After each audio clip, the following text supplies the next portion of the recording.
Nabi Hud, silsilah dan asap kaum Ad. Yang sudah subscribe, masuk surga. Nabi Hud adalah keturunan dari Nabi Nuh dari anaknya yaitu Sam dengan nasab Hud bin Syalih bin Irfasyad bin Sam bin Nuh. Beliau berasal dari suku Ad bin Aus bin Sam bin Nabi Nuh. Sehingga Allah mengutus Hud kepada saudaranya sendiri.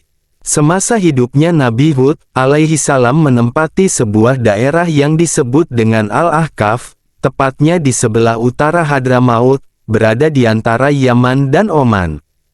Hadramaut adalah sebuah daerah yang sangat indah karena memiliki tanah yang subur. Banyak hasil pertanian yang tumbuh dengan baik dari tanah subur Hadramaut. Selain diyakini sebagai tanah kelahiran Nabi Hud alaihi salam, Hadramaut juga diyakini sebagai daerah di mana Nabi Saleh dilahirkan. Sebagaimana dengan kaum Nabi Nuh, kaum Hud ialah suku Ad ini adalah penghidupan rohaninya tidak mengenal Allah yang Maha Kuasa Pencipta alam semesta. Mereka membuat patung-patung yang diberi nama Samud dan Al-Hatar, dan itu yang disembah sebagai Tuhan mereka. Menurut kepercayaan mereka, patung-patung itu DPT memberi kebahagiaan, kebaikan dan keuntungan serta dapat menolak kejahatan, kerugian dan segala musibah. Ajaran dan agama Nabi Idris dan Nabi Nuh sudah tidak berbekas dalam hati, jiwa serta cara hidup mereka sehari-hari.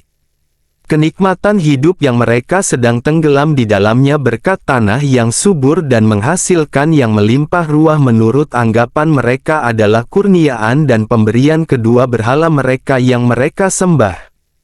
Diutuskan kepada mereka Nabi Hud seorang daripada suku mereka sendiri dari keluarga yang terpandang dan berpengaruh terkenal sejak kecilnya dengan kelakuan yang baik, budi pekerti yang luhur dan sangat bijaksana dalam pergaulan dengan kawan-kawan. Nabi Hud memulai dakwahnya dengan menarik perhatian kaumnya suku Ad kepada tanda-tanda wujudnya Allah yang berupa alam sekeliling mereka dan bahwa Allah lah yang mencipta mereka semua. Bagi kaum Ad, seruan dan dakwah Nabi Hud itu merupakan keanehan. Mereka melihat bahwa ajaran yang dibawa oleh Nabi Hud itu akan mengubah sama sekali cara hidup mereka dan membongkar peraturan dan adat istiadat yang telah mereka kenal dan warisi dari nenek moyang mereka. Maka dengan kekafiran kaum Ad ini, Allah menurunkan azab kepada mereka dengan dua tahap. Tahap pertama berupa kekeringan yang melanda ladang-ladang dan kebun-kebun mereka, sehingga menimbulkan kecemasan dan kegelisahan. Mereka khawatir kalau mereka tidak memperolehi hasil dari ladang-ladang dan kebun-kebunnya seperti biasanya. Dalam keadaan demikian Nabi Hud masih berusaha meyakinkan mereka bahwa kekeringan itu adalah suatu permulaan siksaan dari Allah. Allah masih lagi memberi kesempatan kepada mereka untuk sadar akan kesesatan dan kekafiran mereka. Justru setelahnya mereka kembali memohon dan menyembah berhala mereka. Setelah itu datanglah awan hitam pekat dari langit.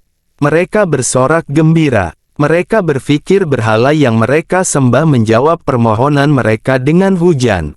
Padahal Allah sedang mendatangkan azab yang kedua.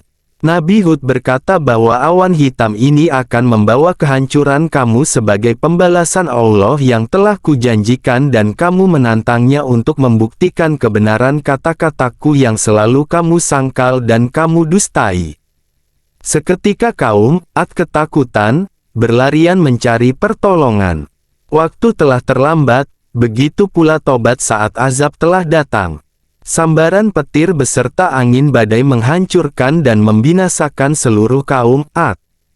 Hingga tersisa hanyalah kaum umat Nabi Hud yang beriman yang sebelumnya hijrah dan diselamatkan oleh Allah. Setelah keadaan cuaca kembali tenang dan tanah Al-Ahqaf sudah menjadi sunyi senyap dari kaum Ad, pergilah Nabi Hud meninggalkan tempatnya berhijrah ke Hadramaut, di mana ia tinggal menghabiskan sisa hidupnya sampai ia wafat. Nabi Hud dimakamkan di sana di mana hingga sekarang makamnya yang terletak di atas sebuah bukit di suatu tempat lebih kurang 50 km dari kota Siwon.